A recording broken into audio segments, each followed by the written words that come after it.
Assalamualaikum warahmatullahi wabarakatuh. Eh, Pada kesempatan hari ini saya akan melanjutkan materi ya, terkait dengan bab representasi pengetahuan ya. Jadi ada beberapa hal yang akan saya jelaskan terkait dengan apa itu representasi pengetahuan, kemudian bagaimana beberapa model yang banyak digunakan konsepnya menggunakan prinsip representasi pengetahuan itu seperti apa.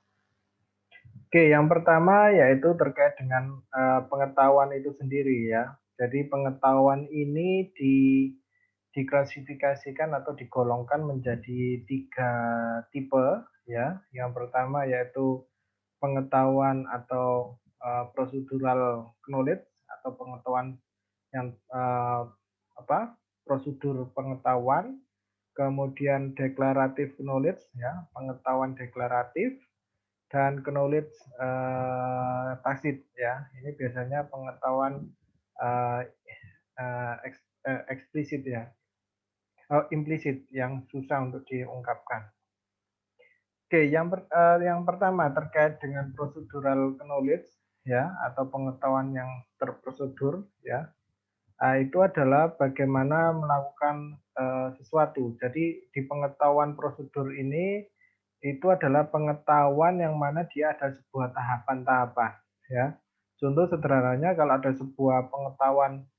sebuah pertanyaan misalkan bagaimana mendidihkan air dalam mangkok. Nah, itu kan ada sebuah step by step atau prosedur yang harus dilakukan.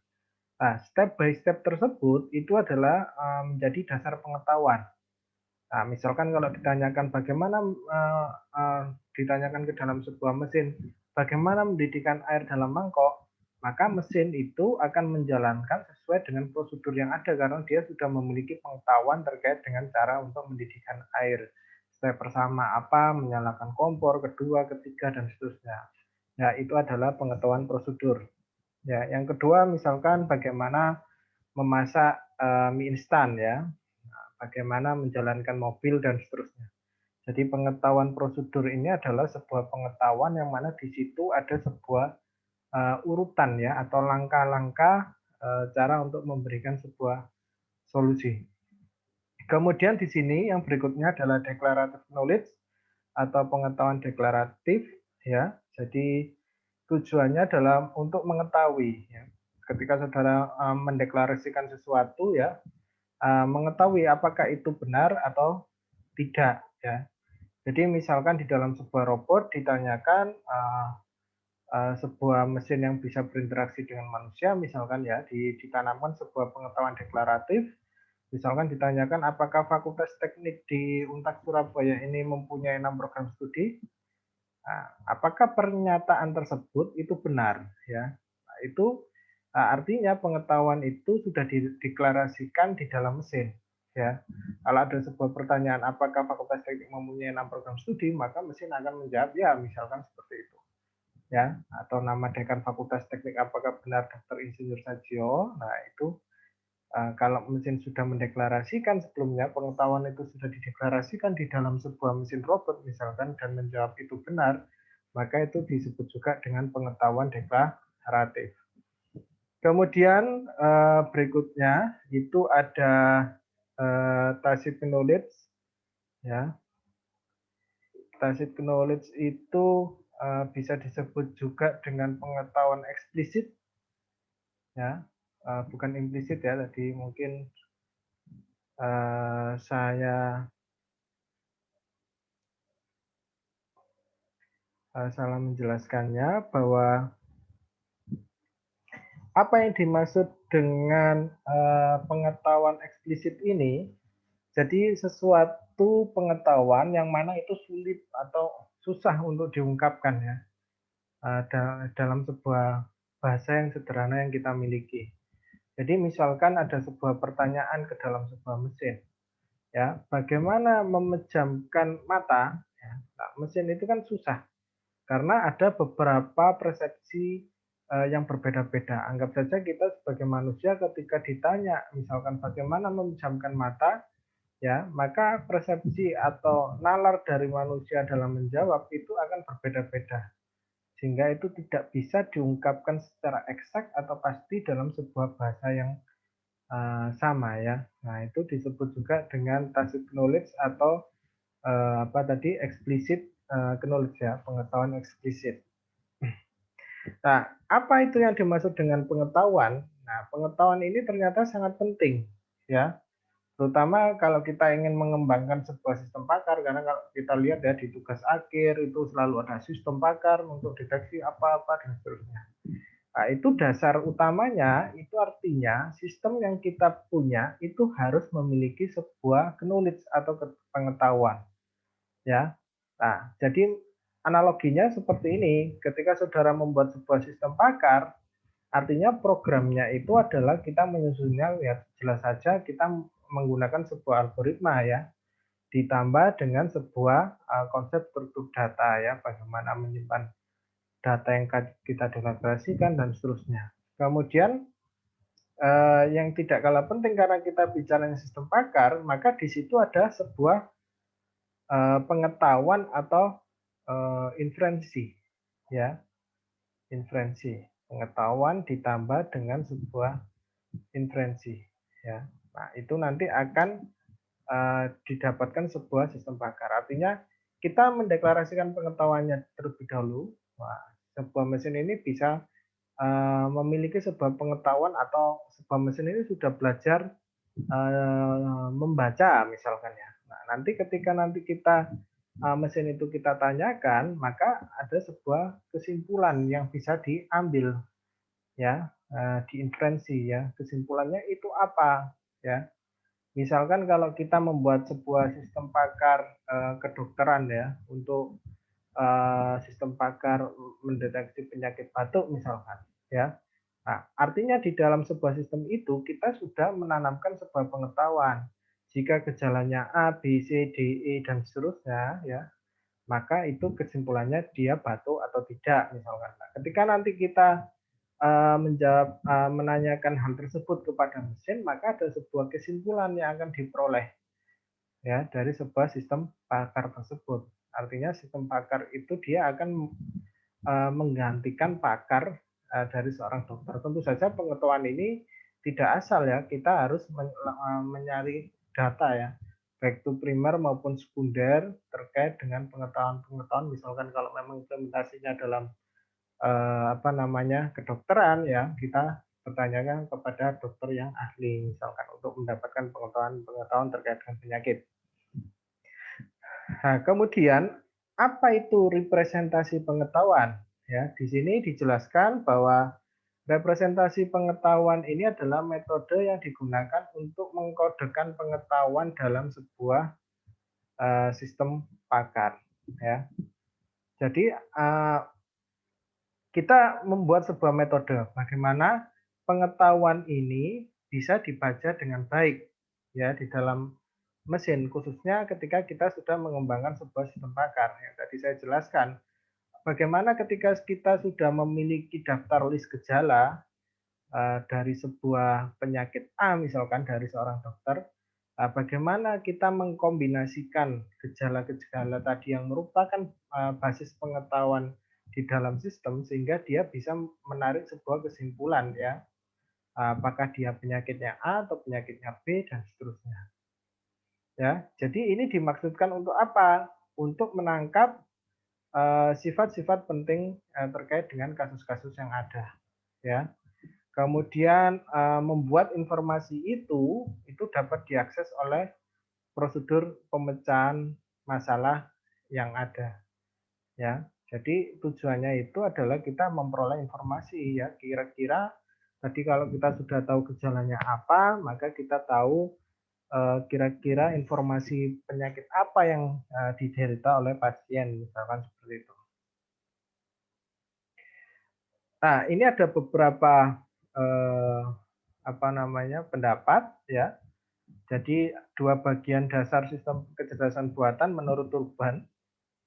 Ya, kalau kita bicara sistem kecerdasan buatan, Turban itu mengatakan bahwa ada dua hal penting, yaitu basis pengetahuan sama inference engine ya, mesin inferensi ya. Nah, basis pengetahuan ini berisi apa? Fakta tentang objek-objek dalam domain yang dipilih. Kalau kita faktanya tadi adalah gejala-gejala penyakit ya, karena domainnya kita adalah kedokteran misalkan. Ya, saudara cari informasi baik itu primer maupun sekunder. Kalau primer itu maknanya saudara survei langsung ke dokter menanyakan apa saja gejala-gejala misalkan untuk penyakit A, atau kita bisa mencari referensi dari literatur-literatur ilmiah ya, atau data sekunder ya.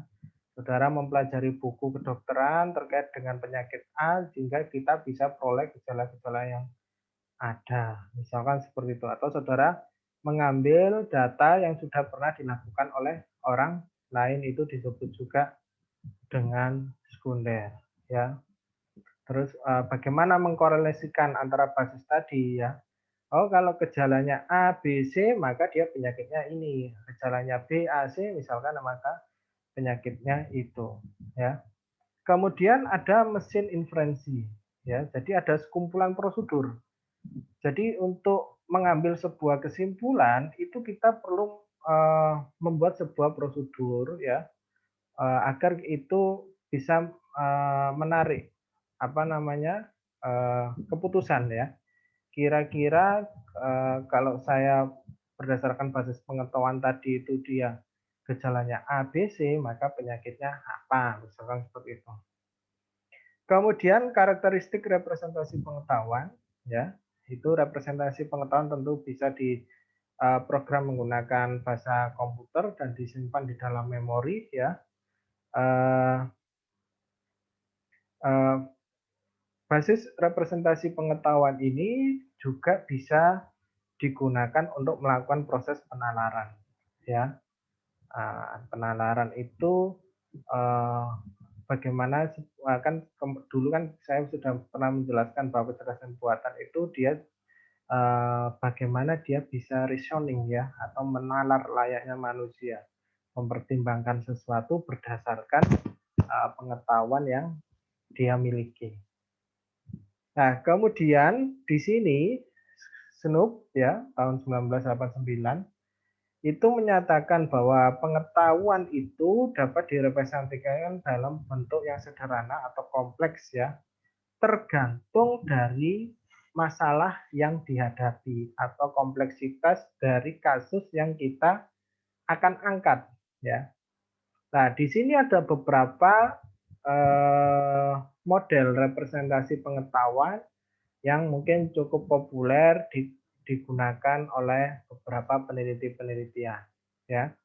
Yang pertama yaitu terkait dengan logika, kemudian ada list dan tree ya. Kalau saudara sudah mempelajari struktur data list ya, pasti mengetahui tree itu nanti ada kaitannya dengan graph. Di matematika diskrit juga saudara saya rasa juga sudah mendapatkan mata kuliah tersebut. Kemudian jaringan semantik ya, itu juga model terkait representasi pengetahuan ya. Terus teknik bingkai ya, model bingkai atau frame, model menggunakan tabel keputusan ya. Kita membuat uh, sebuah statement itu diwakilkan dengan sebuah variabel yang mana kemudian kita buat ke dalam bentuk logika matematika ya, sehingga kita bisa melakukan pembuktian menggunakan tabel keputusan. Kemudian ada lagi yang menggunakan pohon keputusan ya, decision tree ya. Ada beberapa metode ya. Biasanya ini juga ada di mata kuliah data mining ya, yang mungkin saudara juga sudah pernah ambil. Kemudian ada juga naskah atau script, nah model naskah atau script. Kemudian ada terkait dengan production rule, ya, aturan produksi. Nah, setiap masing-masing model ini hari ini kita akan bahas satu persatu secara singkat, ya. Apa itu logika, apa itu list tree, apa itu jaringan semantik dan seterusnya. Oke, yang pertama terkait dengan logika. Jadi kalau kita lihat logika ini adalah suatu pengkajian ilmiah tentang serangkaian penalaran atau sistem kaidah dan prosedur yang membantu penalaran. Komputer harus dapat menggunakan proses penalaran baik itu deduktif maupun induktif yang kemudian dimanipulasi dalam bahasa pemrograman komputer menggunakan sebuah simbol-simbol tertentu ya. Nah, logika ini atau disebut juga dengan logika komputasional karena kan kita mengimplementasikan logika yang ada ini di dalam bahasa pemrograman, itu ada logika proporsional, juga ada logika predikat. Yang pertama terlebih dahulu yang terkait dengan penalaran deduktif ya. Jadi kalau kita saudara mempelajari di mata kuliah bahasa Indonesia ya, apa itu yang dimaksud dengan deduktif itu artinya kita menjelaskan terlebih dahulu hal-hal umum ya, baru nanti menuju sebuah hal-hal khusus atau sebuah kesimpulan ya. Jadi menalarnya itu kita menjelaskannya hal-hal umum dulu, baru nanti kita terakhirnya kita menuju kepada sebuah hal-hal yang lebih khusus atau spesifik atau bisa disebut dengan kesimpulannya. Nah, di dalam penalaran deduktif ya, itu ada yang namanya premis mayor, ada yang namanya premis minor. Ya, premis ini adalah sebuah pernyataan ya, pernyataan mayor maupun pernyataan minor. Nah, pernyataan mayor ini itu saya contohkan di sini bahwa jika hujan turun, saya tidak akan kuliah. Nah, pernyataan mayor ini mengandung sebuah kesimpulan, ya. Ada sebuah jika A, maka dia tidak akan kuliah, misalkan. Nah, di dalam kasus ini, jika hujan turun, maka dia tidak akan kuliah. Kemudian premis minor ini hanya mengandung sebuah subjek ya. Itu misalkan di sini pagi ini hujan turun ya, sebuah aktivitas dan pada kesimpulannya.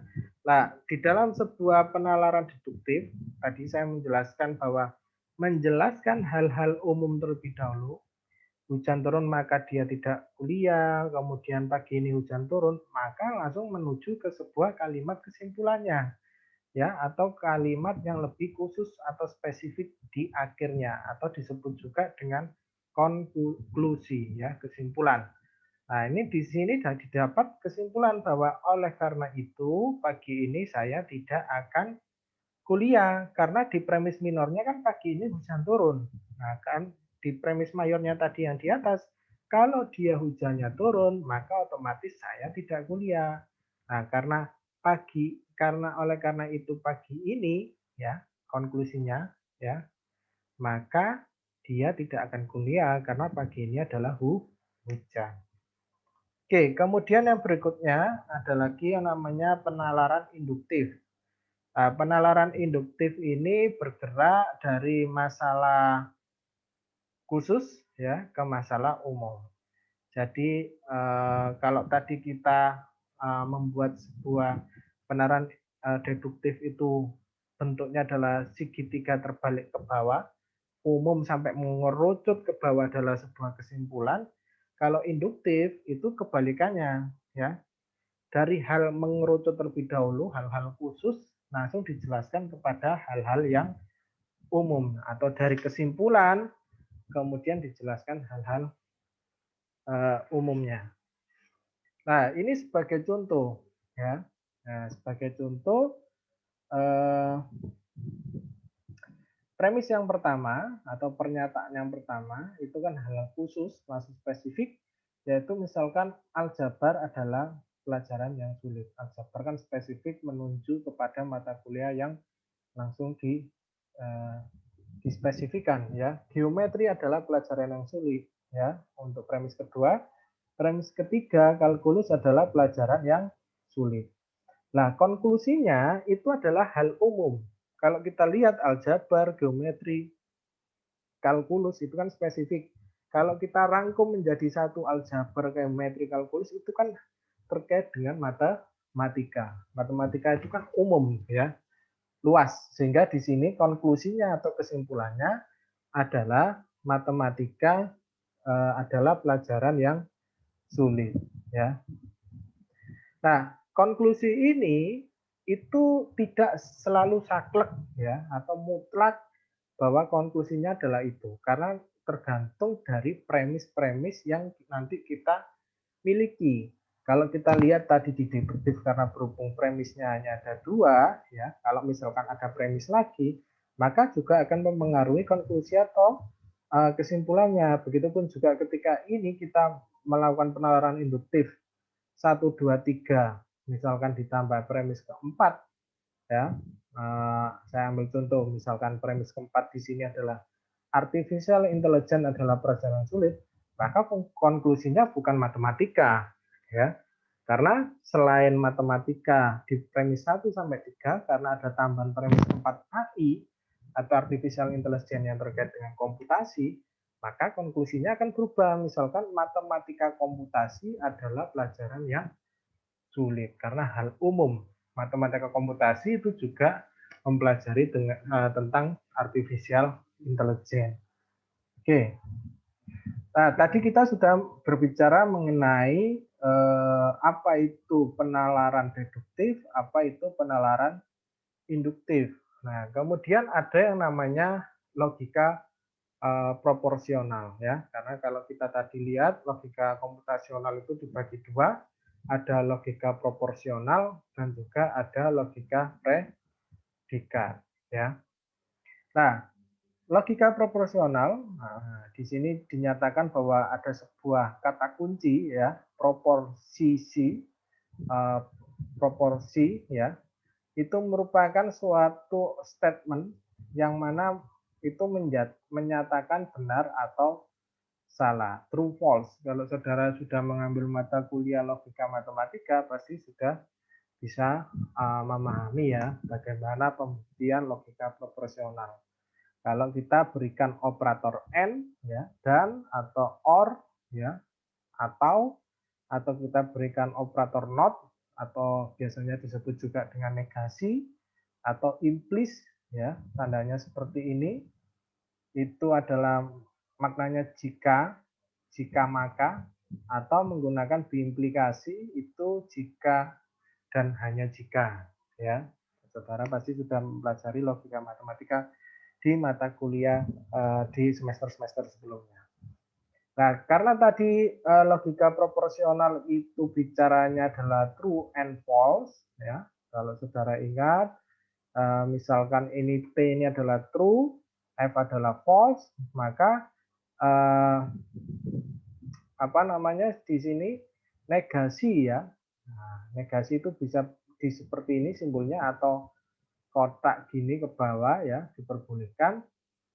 Maka ini A true kalau dinegasikan false ya. Mungkin saudara juga tahu misalkan kalau di N A ketemu B tergantung true ketemu true, kalau di N itu apa? True kan. Selain itu dia false.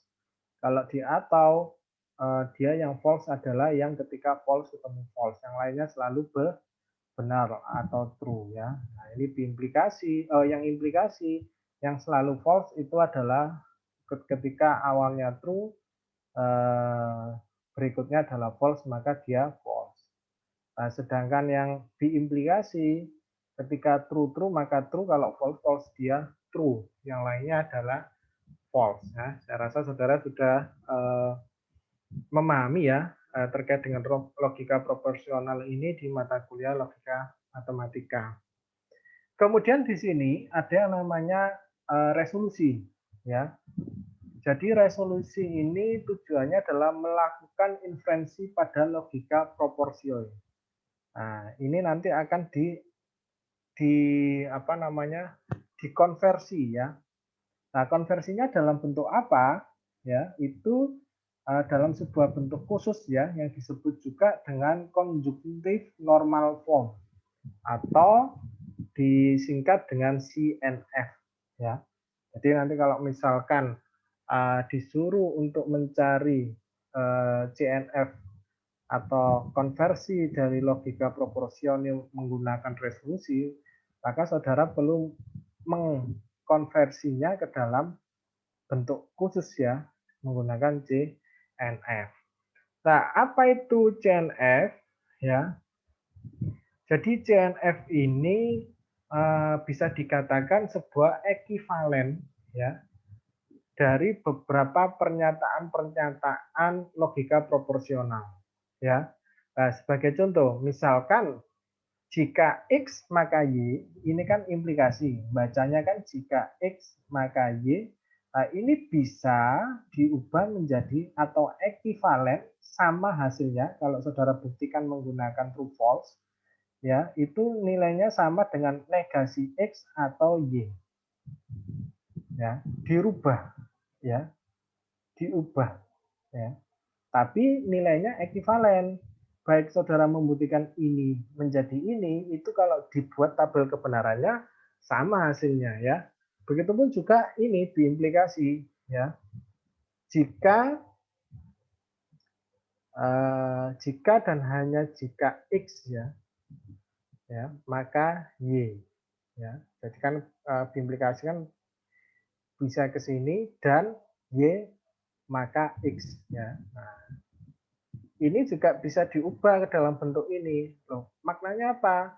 Maknanya ini kalau saudara buktikan menggunakan tabel kebenaran, hasil ini ya itu sama juga dengan diimplikasi. Jadi CNF ini adalah mengubah sebuah operasi logika proporsional tadi ya ke dalam bentuk yang ekivalen ya. Bentuknya adalah seperti ini. Ya, kalau ini negasi ketemu negasi kan jelas dia akan menjadi positif ya, tidak bernegasi. Nah, ini kalau seperti ini, nah saya rasa saudara mempelajari CNF ini walaupun istilahnya bukan CNF di logika matematika juga saudara juga sudah mempelajari karena ada sifat-sifat terkait dengan ekivalen dari logika proporsional. Ya, kalau bentuknya seperti ini kan kalau dikalikan distributif, maka karena negasi yang tadinya atau or dia akan menjadi n. Tapi ininya menjadi negasi. Ya, dan seterusnya di sini. Nah, sebagai contoh misalkan, nah ini misalkan saya punya basis pengetahuan. Ya, basis pengetahuan atau fakta-fakta yang saya punyai ya, yang pertama satu adalah P. Misalkan P itu bisa dipresentasikan sebuah kalimat tertentu misalkan ya. Cuma ini disimbolkan P saja. Yang kedua, P dan Q maka R. Yang ketiga, S ya atau T maka Q. Yang keempat adalah T ya. Nah, ini ditanyakan tentukan kebenaran R misalnya ya. Nah, begini, kita ubah dulu ya.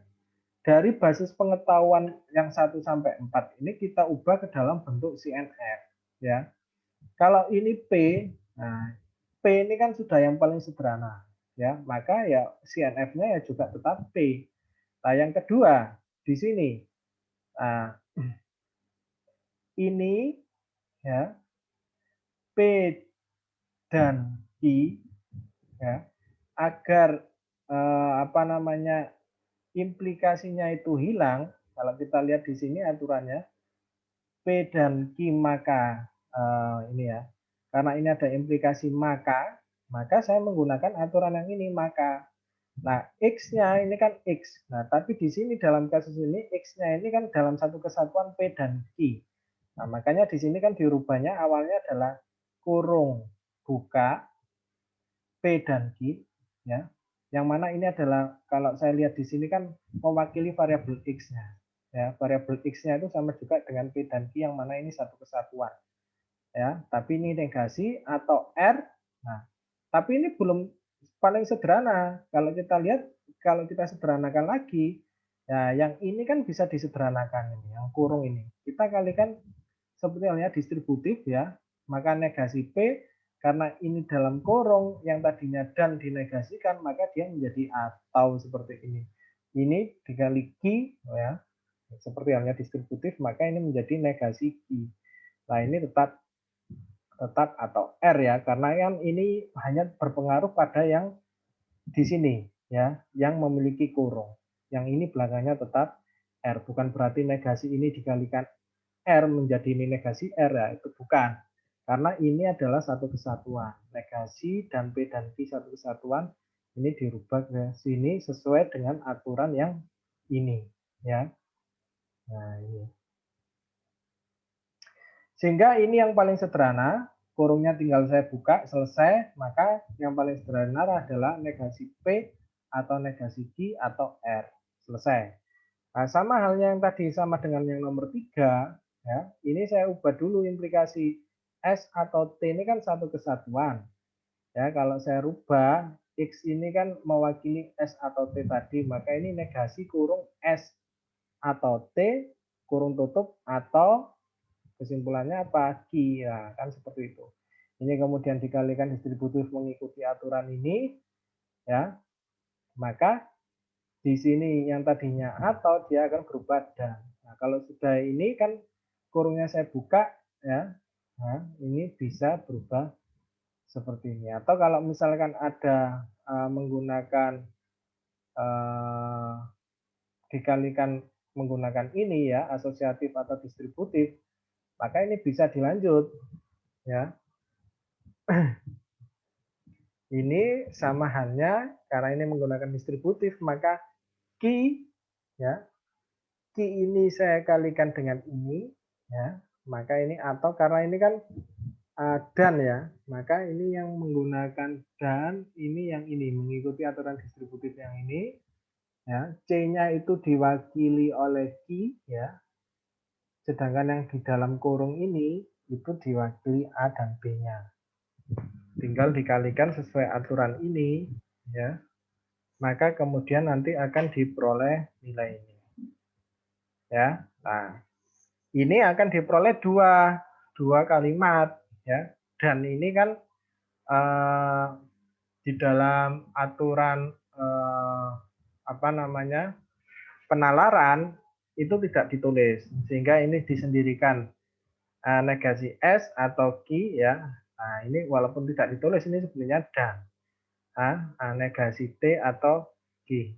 Kalau saudara mempelajari di logika matematika, ya, itu kan penulisannya adalah seperti itu. Kemudian yang keempat adalah T. Nah, karena T ya T saja, ya, tidak ada yang bisa yang dirubah. Nah, karena yang ditanyakan adalah kebenaran dari R, ya. Nah, ini saya eksekusinya yang mengandung R terlebih dahulu, ya.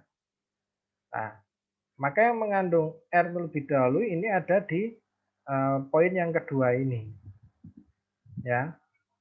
Pengetahuan yang kedua yang saya akan lakukan. Negasi P, ya, atau negasi QR, ya, yang kedua ini. Nah, ini yang perlu saudara pahami. Di dalam aturan resolusi bahwa tambahkan kontradiksi pada tujuannya. Nah, kalau ini adalah ini R yang ingin ditahu kebenarannya, ya, kontradiksi dari R itu apa? Ya, negasi dari R. Makanya ini digabung seperti ini, negasi R di sini. Jadi ini dimasukkan ke sini negasi R, ya, negasi R karena kontradiksinya, maka karena R ini nanti ketemu ini adalah kontradiksinya, maka R-nya di sini adalah hilang, ya, tereliminasi. Maka sisanya adalah negasi P atau negasi Q, ya. Nah, kemudian kita cek di dalam aturan ini yang sekiranya bisa mengeliminasi ini. Ternyata ada negasi, ada aturan P. Nah, makanya ini saya kasih P karena ini negasi P, ini nanti hilang tinggal negasi Q. Ya. Nah, kalau sudah selesai, ya, baru saya mengecek, ya, mengecek yang mana yang sekiranya dia mengandung negasi Q dan bisa dieliminasi. Nah, ada dua kemungkinan, ya, bisa ini atau bisa ini, ya. Nah, di sini saya memutuskan menggunakan ini, ya, negasi T atau Q, ya. Tujuannya adalah agar saya bisa menggunakan basis pengetahuan secara utuh pada basis pengetahuan nomor 5 ya, sehingga ini menjadi kosong ya kesimpulannya ya. Nah, seperti itu. Itu adalah resolusi. Jadi resolusi itu diubah dulu ke dalam bentuk CNF, kemudian cari rule yang kontradiksi sehingga itu bisa dieliminasi sampai dia mencapai kesimpulan tadi. Nah, contoh lain misalkan di sini di dalam resolusi itu saya umpamakan sebuah variabel itu merepresentasikan sebuah kalimat tertentu. Jadi misalkan P itu sama dengan Ani anak yang cerdas, Q itu adalah Ani rajin belajar, R itu Ani akan menjadi juara kelas, S itu ya Ani makannya banyak, T itu Ani istirahatnya cukup. Ya, itu adalah representasi dari variabel. Jadi P itu menyatakan itu, maksudnya itu seperti itu. Q itu menyatakan ini, ya. Nah, kalimat yang terbentuk, ya. Nah, ini kalimat yang terbentuk. Jadi Ani anak yang cerdas, ya. Itu kalimat yang terbentuk yang pertama, kalimat pertama. Yang kedua, jika Ani anak yang cerdas dan Ani rajin belajar, maka Ani akan menjadi juara kelas. Ya, itu pernyataan yang kedua. Ketiga, jika Ani makannya banyak atau Ani istirahatnya cukup, maka Ani rajin belajar. Kemudian yang terakhir, Ani istirahatnya cukup. Setelah dilakukan konversi ke dalam bentuk CNF, ya, itu bisa diperoleh bahwa Ani itu tidak cerdas atau tidak rajin belajar. Ya, kalau kalimat yang pertama ini kan tetap ya Ani anak yang cerdas. Ya, kalau dikonversikan ke CNF itu kan ya Ani yang cerdas kan ya P itu sendiri. P kalau dikonversikan ke CNF seperti yang tadi ya P. Nah, yang kedua ini kan harus saudara ubah. Ani anak yang cerdas adalah P, karena ini dan maka pakai N, Ani rajin belajar maka Q.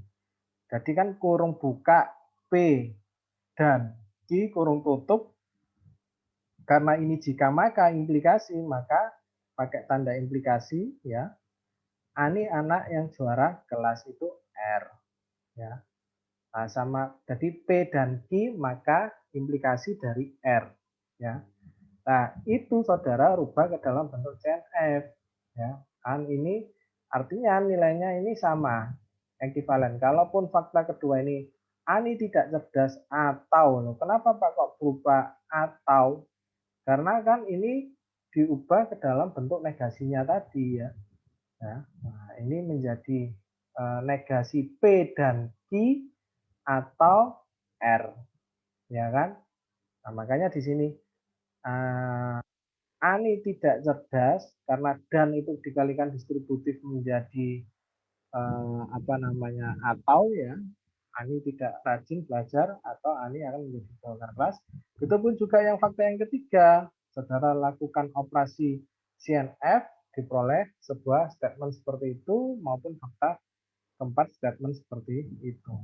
Ya. Nah, bagaimana untuk menyelesaikan solusi pada kasus ini? Ya, resolusi ini, maka ini kita kumpulkan seperti halnya yang tadi ya, sampai dia kesimpulannya kosong seperti ini. Cari dari kalimat yang menjadi kontradiksinya sehingga itu bisa dieliminasi.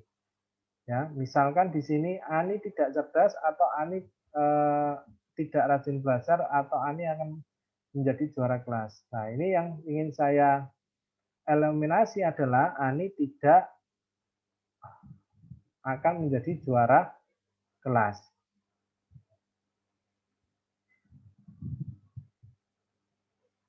Maka karena ini akan dan ini tidak, maka ini kan hilang tinggal dua ini ya dan seterusnya.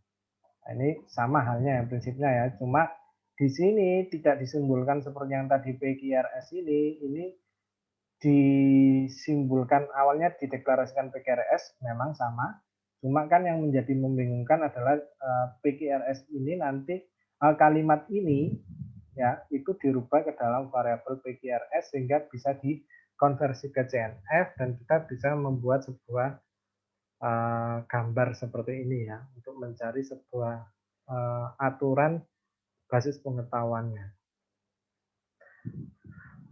Berikutnya, kalau kita tadi sudah bicara terkait dengan logika proporsional, ini ada yang namanya logika predikat ya. Jadi logika predikat itu adalah suatu logika yang lebih canggih yang seluruhnya menggunakan konsep dan kaidah proporsional yang sama. Disebut juga dengan kalkulus predikat ya, yang memberikan tambahan kemampuan untuk merepresentasikan pengetahuan dengan sangat cermat dan rinci ya. Ini berbeda nanti bentuk umumnya itu berbeda sama dengan logika proporsional yang menggunakan true and false ya. Nah, suatu proposisi atau premis itu dibagi menjadi dua di logika predikat. Ada sebuah argumen atau disebut dengan tanda kutip adalah objek ya. Objek ini bisa dikatakan sebuah individu ya. Kemudian ada yang namanya predikat atau keterangan ya. Jadi keterangan ini yang akan membuat sebuah argumen ya. Nah, contoh yang sederhana di sini ciri khas dari logika predikat itu bentuk umumnya adalah predikatnya terlebih dahulu ya yang ditebali ini kurung buka individu atau objeknya koma atau individu atau objeknya. Sebagai contoh misalkan saya punya sebuah kalimat mobil berada dalam garasi. Nah, mobil itu adalah individu atau objek pertama. Garasi itu adalah individu atau objek kedua. Nah, sedangkan predikatnya apa? Berada di dalam. Ya, berada dalam atau berada di dalam ini adalah predikatnya. Maka kalau saya susun menggunakan aturan logika predikat seperti ini, maka individu objek pertama adalah mobilnya. Ya, baru individu objek kedua adalah garisnya, predikatnya saya taruh di luarnya seperti ini di dalam. Ya, jadi kan kalau saya baca itu adalah yang ini dulu saya baca mobil di dalam garasi. Saya ulangi, cara bacanya adalah mobil di dalam garasi. Ya, itu disebut juga dengan logika predikat ya secara umum. Kemudian ini contoh-contoh lain ya, proposisinya adalah Rojali suka Juleha. Ya, sukanya itu adalah predikat, Rojali adalah objek pertama, ya, Juleha objek kedua. Sehingga kan dibentuknya predikatnya seperti ini. Bacanya Rojali suka Juleha. Itu pun juga ini pintu terbuka. Maka predikatnya buka, ya, pintu itu adalah objek pertama. Nah, di dalam kasus ini objek keduanya nggak ada ya, jadi tidak perlu ditulis karena objeknya hanya satu, pintu ya. Nah, jadi tidak perlu koma. Bacanya ya sama, pintu terbuka. Nah, ini juga seperti itu karena objeknya dia hanya satu, sensor cahaya ya sudah. Predikatnya aktif, sensor cahaya aktif ya, tidak ada predikat kedua, artinya tidak diberikan koma. Kemudian di dalam logika predikat ini, pengetahuan ini direpresentasikan dalam bentuk kalkulus ya, agar dapat dinalar ya. Misalkan seperti ini, X itu adalah sebuah variabel yang menyatakan sebuah nama Rojali, Y itu adalah sebuah variabel yang menyatakan nama yaitu Juleha. Jadi kalau saya rubah ya ke dalam sebuah bentuk logika predikat karena pada hal ini, pada kasus ini saya ubah nama Rojali dan Juleha itu ke dalam sebuah variabel X dan Y, maka ya tentu saja karena ini ada kaitannya dengan perhitungan kalkulus misalkan ya, karena tadi saya bicaranya diubah ke dalam kalkulus predikat, maka variabel X ini yang mewakili Rojali, Y ini adalah objek yang kedua yang mewakili nama Juleha. Boleh ditulis seperti itu. Kemudian Di dalam logika predikat, ya, itu membolehkan sebuah simbol untuk mewakili fungsi-fungsi, ya. Maksudnya apa? Misalkan di sini, Juleha, ayah, ya, itu adalah John. Makanya ini dikasih sama dengan John. Rojali, ibunya itu adalah Dorje. Ya, jadi Juleha ayahnya itu namanya Jojon. Rojali adalah ibunya itu adalah Dorje, ya. Maksudnya itu adalah seperti itu. Kemudian atau misalkan di sini, Juleha ayah dan Rojali ibu itu adalah teman, ya. Jadi ayahnya Juleha, ibunya Rojali itu adalah teman dari Jojon, temannya Dorje. Jadi sehingga karena ini ayah ibunya ini berteman, maka bisa dikatakan sama dengan juga Jojon itu adalah teman dari Dorje. Ya, misalkan seperti itu. Nah, di dalam sebuah logika predikat ini juga ada yang namanya pengukuran kuantitas, ya. Jadi ada kuantitas universal, ada kuantitas eksistensial, ya, disimbolkan seperti ini untuk universal, ada yang disimbolkan seperti ini, terbalik ini adalah eksistensial. Jadi membacanya itu kalau ada simbol kuantitas universal itu bacanya untuk semua, sedangkan yang kuantitas eksistensial ini bacanya adalah biasanya terdapat, ya. Kalau ini untuk semuanya, nah terdapat kan tidak semuanya. Nah, contoh misalkan semua sapi berkaki 4, ya, maka ini karena ini ada kalimat semua, maka untuk semua X, di mana X itu adalah sapi, maknanya itu seperti itu, ya. Untuk semua X, di mana X itu adalah sapi, nah, X itu adalah sapi, jadi sapi ini disimbolkan sebuah variabel X. X itu adalah sapi untuk semua X, ya. Maka itu tadi dapat dikatakan bahwa X ini tadi yang merupakan sapi itu memiliki kaki 4, berkaki 4. Ya, jadi cara bacanya seperti itu, ya. Nah, berikutnya, beberapa sapi berwarna putih. Nah, karena ini beberapa kan tidak semuanya. Jadi kan terdapat, ya, maka menggunakan terbalik X, ya. Jadi terdapat X di mana X itu adalah sapi, ya, maka X itu yang mana X itu adalah menyandarkan sebuah variabel sapi, X itu berwarna putih. Ya, kalau ini kita ubah ke dalam bentuk logika predikat menggunakan kuantitas itu bentuknya adalah seperti ini. Sebagai contoh, misalkan saya punya sebuah pernyataan atau premis-premis 1 sampai 8 seperti ini. Andi adalah seorang mahasiswa, ya. Andi masuk jurusan elektro misalkan. Setiap mahasiswa elektro pasti mahasiswa teknik. Nah, ini dirubah ke dalam sebuah penyimbolan-penyimbolan menggunakan logika predikat.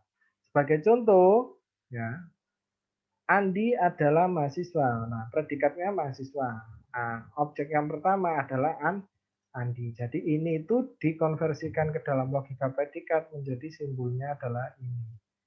Ya, kemudian berikutnya, Andi masuk jurusan elektro, maka predikatnya elektro itu objeknya itu adalah Andi.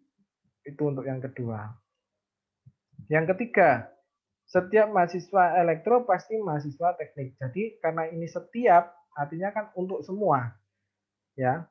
Untuk semua X di mana mahasiswa itu adalah X atau X itu adalah elektro misalkan, karena ini mahasiswa elektro ya, satu kesatuan X itu adalah elektro, maka ya, maka pasti mahasiswa teknik. Artinya X itu yang mana itu mahasiswa elektro, ya, itu adalah mahasiswa teknik. Nah, ini saudara analisis 1 sampai 8 bentuknya adalah seperti itu kalau dikonversi menggunakan logika apa namanya? Logika predikat.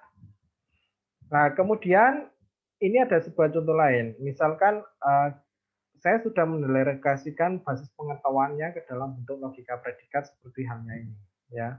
Kemudian saya bertanya di dalam sebuah mesin, ya. Karena saya sudah tanamkan logika predikat, misalkan di sini, apakah Andi suka mata kuliah kalkulus, ya? Kalau kita menelusurinya itu menggunakan backward, ya. Backward itu dari bawah ke atas, ya. Nah, bawahnya apa? Bawahnya adalah yang ini dulu yang saya fokuskan, ya. Andi tidak hadir karena ini negasi kan bacanya tidak hadir di mata kuliah kalkulus. Maka yang ini yang saya eksekusi dulu. Terus ke atas. Nah, ke atas ini didan, yang bagian ini didan ditaruh di sebelah sini, ya. Berikutnya adalah apa? Sulit, ya kan? Nah, ini kan mata kuliahnya itu dia sulit. Nah, sulit kalkulus. Nah, ini kan ada juga di statement 4 ya. 4. Nah, sulit kalkulus. Kalau saya dankan jadinya apa? Di sini. Ya. Artinya ini kan di poin yang keempat ya. Nah, ini yang akan saya ambil. Kemudian saya naruh ke atas, saya dankan ini tetap saya taruh jadi satu kesatuan sini. Kemudian ini saya ambil yang bagian mahasiswa Andi, ya. Andi adalah mahasiswa. Karena kan yang saya tanyakan adalah apakah Andi suka mata kuliah kalkulus? Nah, yang pertama kan Andi tidak hadir kalkulus, ya. Nah, Andi tidak hadir kalkulus. Yang mengandung kalkulus lagi mana? Ya, ya kan ini. Kalkulus adalah mata kuliah yang sulit, makanya saya ngambil yang keempat, ya. Dan kalkulus uh, mata kuliah yang sulit. Nah, saya taruh di sini juga. Saya jelaskan karena ini adalah yang dicari adalah Andi. Nah, yang mengandung Andi adalah Andi mahasiswa, ya. Maka ini Andi mahasiswa. Nah, kalau saya simpulkan, saya lakukan substitusi ya. Ini kan sama juga dengan poin yang ke-7. Ya, yang ke-7 adalah mahasiswa. Untuk X, untuk semua X maupun Y, ya. X itu adalah mahasiswa, Y itu adalah hal yang sulit, ya. Dan juga dia tidak pernah hadir, ya. Mahasiswa itu tidak pernah hadir karena sulit, maka dia tidak suka. Nah, kalau kita lihat di sini artinya kan kesimpulannya karena mahasiswanya itu Andi, ya toh. Nah, Andi ini kan X-nya dan juga dia sulit.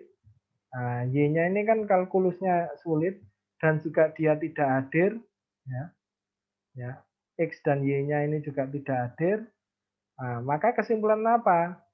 X tidak suka Y. Artinya Andi tidak suka Y-nya itu adalah merepresentasikan kalkulus, ya. Jadi apa kesimpulannya nih? Apakah Anda suka mata kuliah kalkulus? Ya tidak suka ya, karena ini di sini kita temukan jadi backward itu dari belakang ke bawah sampai ke atas ya. Nah, itu menggunakan kesimpulannya adalah tidak suka. Nah, backward maupun forward ini nanti akan saudara pelajari lebih detail ya. Oke, berikutnya adalah teknik atau model representasi pengetahuan yang berikutnya adalah menggunakan list ya atau struktur sederhana. Jadi ada sebuah rangkaian-rangkaian list yang mana itu merepresentasikan sebuah objek yang dikelompokkan. Nah, list A itu ada elemen 1, 2, 3, 4 ya. Nah, ini nanti apa statementnya, kemudian dari elemen 2 ini statementnya bisa di drop down lagi ya, dipecah lagi menjadi sub elemen berikutnya ya, sampai berikutnya ya. Itu adalah list. Nah, kalau kita representasikan list itu ke dalam sebuah bentuk pohon sebenarnya sama ya. Jadi seperti halnya hierarki ya, dari yang ke atas sampai dia yang ke bawah itu ada sebuah struktur ya. Nah, seperti itu. Nah, di jaringan semantik itu juga menggunakan prinsip graph ya. Graph itu kan terdiri dari sebuah node dan juga edge ya, yang menghubungkan antara satu node dengan yang node yang lainnya, titik dengan titik yang lainnya. Cuma di jaringan semantik ini dia menggunakan graf berarah ya.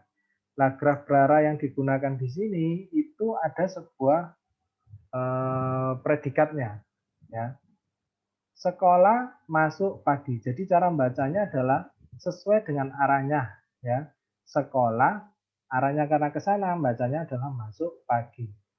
Ya, seperti itu cara membacanya. Nah, kalau misalkan ini arahnya ke sini misalkan ya wanita adalah makhluk hidup.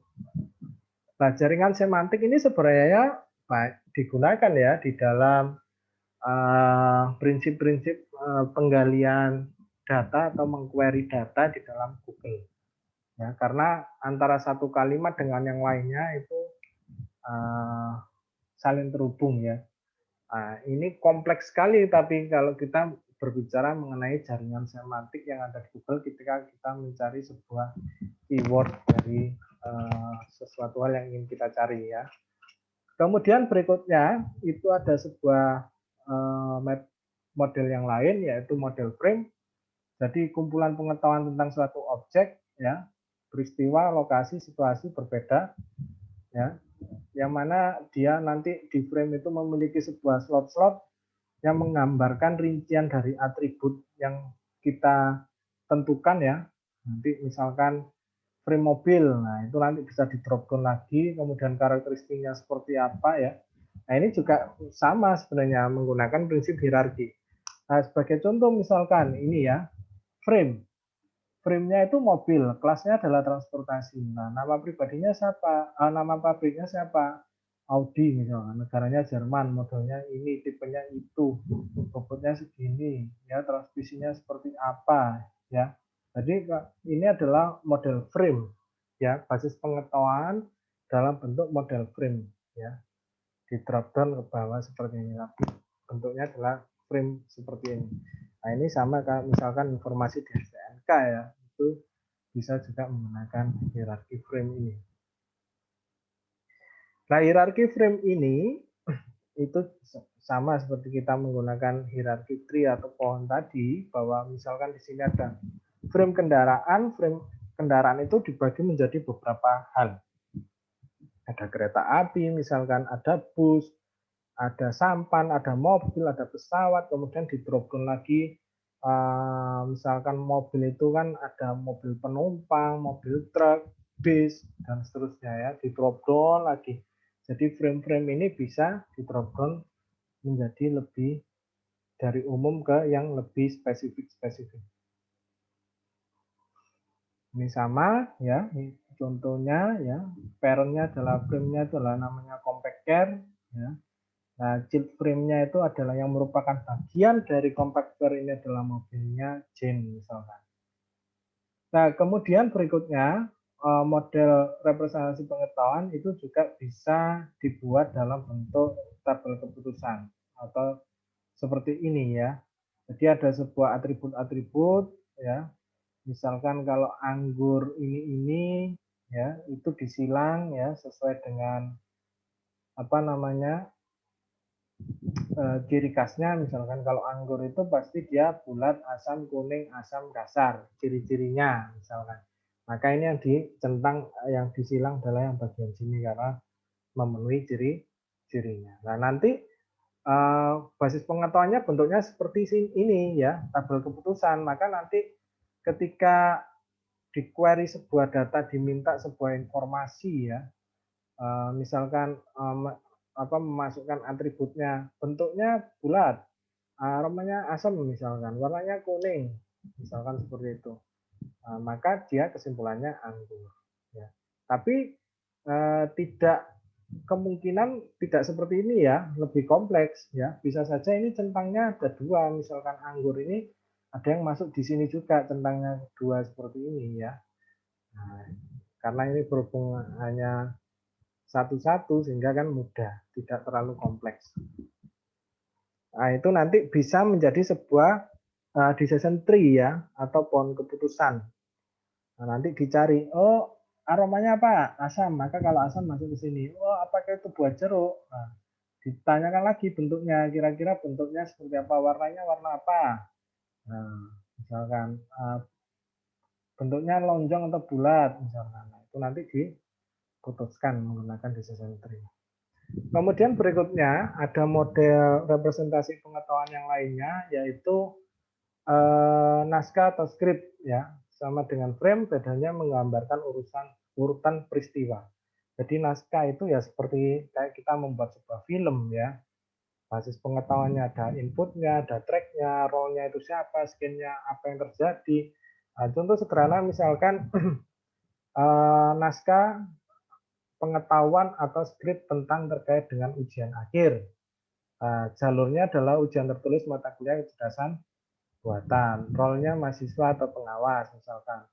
Lembar soal, lembar jawaban. Nah, ini kan ada inputnya adalah mahasiswa yang terdaftar dalam ujian. Nah, itu kan ada skin-skinnya, adegan-adegannya. Mahasiswa masuk ke ruangan dan seterusnya ya. Ini saudara bisa baca lebih detail contoh dari grid. Kemudian model berikutnya ada sebuah sistem aturan produksi ya. Jadi ada antecedent sama konsekuen. Ada syaratnya if maka then ya. Ini biasanya juga banyak digunakan di dalam logika fuzzy ya, yang mungkin sudah saya jelaskan di minggu-minggu sebelumnya secara umum ya, belum ke dalam teknik yang nanti saudara akan pelajari lebih lanjut. Jadi if lalu lintas pagi ini padat, dan saya naik sepeda motor, misalkan seperti itu. Jadi ada sebuah premis ya, sebuah pernyataan syarat dan ada sebuah kesimpulan keputusan ya. Itu. Tapi di sini di setiap pernyataan premis antecedentnya belum bicara ke konsekuen atau then-nya, itu antecedentnya bisa ditambahkan sebuah operator logika ya, bisa menggunakan or atau and ya, baru then-nya itu seperti apa ya. Kalau kita lihat di sini. Nah, di dalam aturan produksi ini atau production rule ini yang menggunakan if then ini ada dua metode penalaran yang umum digunakan, terkhusus untuk sistem pakar ya. Ada yang namanya forward reasoning, penalaran maju ya. Jadi dilacaknya itu dari awal kemudian sampai tujuan yang diharapkan. Ya, digunakan jika jumlah keadaan awal lebih kecil dari tujuan dan kejadian itu berupa fakta baru. Itu forward reasoning. Kemudian ada backward reasoning, itu dimulai dari tujuan atau hipotesa baru dicocokkan dengan keadaan awal. Jadi kalau saya representasikan forward reasoning itu ya, saudara mencari gejala-gejala. Oh, gejalanya ini. Maka kesimpulannya penyakitnya A. Nah, itu forward reasoning. Nah, kalau saudara membangun sistem pakar yang sama seperti halnya tadi, forward reasoning, tapi kita menggunakan backward reasoning, itu konsepnya adalah, oh penyakitnya A.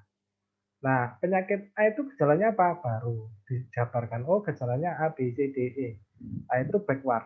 Jadi dari kesimpulannya di drop down ke gejalanya. Nah, kalau forward gejalanya dulu, baru kesimpulan penyakitnya apa. Nah, kalau backward penyakitnya sudah diketahui, nah, gejalanya itu apa saja. Nah, itu ya yang membedakan antara forward sama backward ya. Nah, ini contoh-contohnya. Yang forward misalkan rule pertama R1 itu adalah if suku bunga turun dan harga obligasi naik. Dan seterusnya itu apabila diketahui bahwa dolar turun, apa keputusan yang diambil apabila membeli obligasi atau tidak. Dari fakta ya, dolar itu kan turun. Ya, ini kan faktanya. Dolar turun. Nah, kalau kita lihat berdasarkan rule kelima, dolar turun maka suku bunga naik. Nah, kalau suku bunga naik, saya masuk ke rule kedua. Suku bunga naik maka harga obligasinya turun. Nah, kalau harga obligasinya turun, saya ke rule ke-6 ya. Nah, rule ke-6 harga obligasinya turun maka beli obligasi. Jadi kesimpulannya dia harus membeli obligasi. Ya, seperti itu. Ya. Jadi ini diketahui apa mencarinya itu dari rule-nya, gejalanya, baru nanti mendapatkan kesimpulannya. Nah, sekarang terbalik. Nah, kalau sekarang saya balik, misalkan menggunakan backward, ya. Nah, ini yang ditanyakan kan kesimpulannya membeli obligasi atau tidak. Nah, dari solusi yang membeli obligasi dulu, kita lihat. Nah, ini kan yang menggunakan kesimpulan beli obligasi kan ada di rule 6. Nah, saya berjalannya dari sini. Nah, ini kan dinyatakan beli obligasi, maka harga obligasinya adalah turun. Nah, harga obligasinya turun, saya masuk ke mana? Rule 2 toh. Harga obligasi turun, ini apa? Antecedennya suku bunga naik. Nah, suku bunga naik yang konsekuennya dia suku bunganya naik adalah rule 5. Suku bunganya naik, maka dia dolarnya tuh turun. Jadi kebalikannya, ya. Mencari hal dari kesimpulannya sampai dia kebalikannya. Nah, itu terkait dengan forward reasoning atau backward reasoning. Forward reasoning ini juga bisa disebut juga dengan forward chaining ya atau backward chaining ya. Kata lain dari backward reasoning. Oke, baik hari ini itu yang bisa saya sampaikan terkait dengan representasi pengetahuan. Terima kasih. Saya akhiri. Wassalamualaikum warahmatullahi wabarakatuh.